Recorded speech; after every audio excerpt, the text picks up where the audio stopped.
Such protests, which commenced on a rather peaceful front, unfortunately degenerated into violence, leading to loss of lives and wanton destruction of property.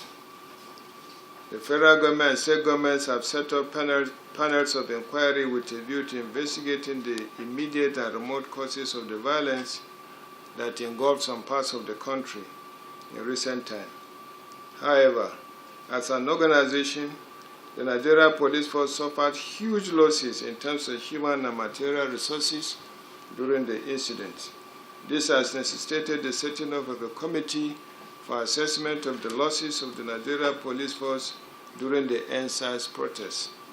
The committee consists of Commissioner of Police Abutu Yaro as chairman, Deputy Commissioner of Police Atairo Patrick as vice chairman, Assistant Commissioner of Police Suleiman Gulma as a member, Assistant Commissioner of Police Samuel Dank member, Chief Superintendent of Police Kehinde Ope as a member, Superintendent of Police Adedeji Julius as a member, Superintendent of Police Sijoke Kalu as a member, Superintendent of Police Ajibade Sunday as a member, and Deputy Superintendent of Police Mahmoud Haruna as a member. The terms of reference of the committee are: 1. To physically visit the scenes and capture the pictorials of all damages done to police infrastructure and personnel. 2. Establish the weapons holding that were lost during the incident. 3. Verify the fatalities suffered by the police. 4. Undertake visit to the families of the deceased police officers and those injured.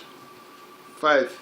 Give the cost implication of the losses in terms of facilities, weaponry, and other assets in custody of the Nigeria Police. And 6. Provide suggestions on possible interventions towards reconstruction, reequipping, and requisite support for the families of the deceased and the injured. The committee has 3 weeks within which to submit its report. It should be made clear that the assignment of the committee is not a witch hunt venture. It is rather a stock-taking exercise that is intended to properly document the losses of the Nigeria Police Force for the purpose of strategic planning. The outcome of the exercise should be an authentic and verifiable reference document for our reconstruction and reequipping plan, as well as for the future reference.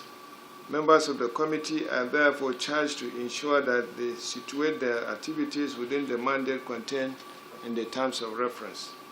I encourage members of the committee to see their assignment as a call to service, which should be undertaken with purposefulness, empathy, dedication, and sacrifice. In visiting the families of the deceased officers and the injured ones, you are to show concern, pray for them, and encourage them to see their losses as sacrifices for the nation building, which will continually be remembered by the Nigeria Police Force and the nation at large. Let me at this juncture, and from the depth of my heart, appreciate the sacrifices of all the Nigeria police officers and the formations at this very trying period of our national service.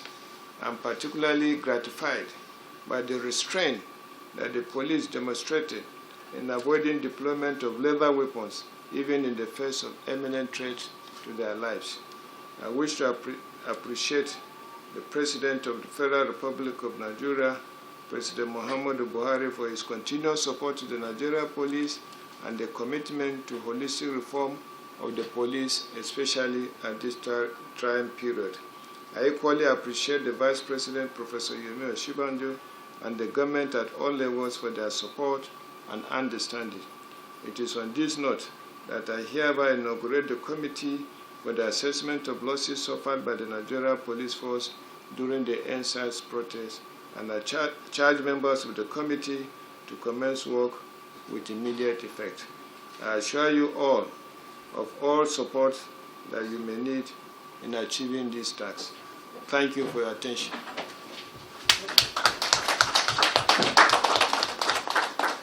Thank you.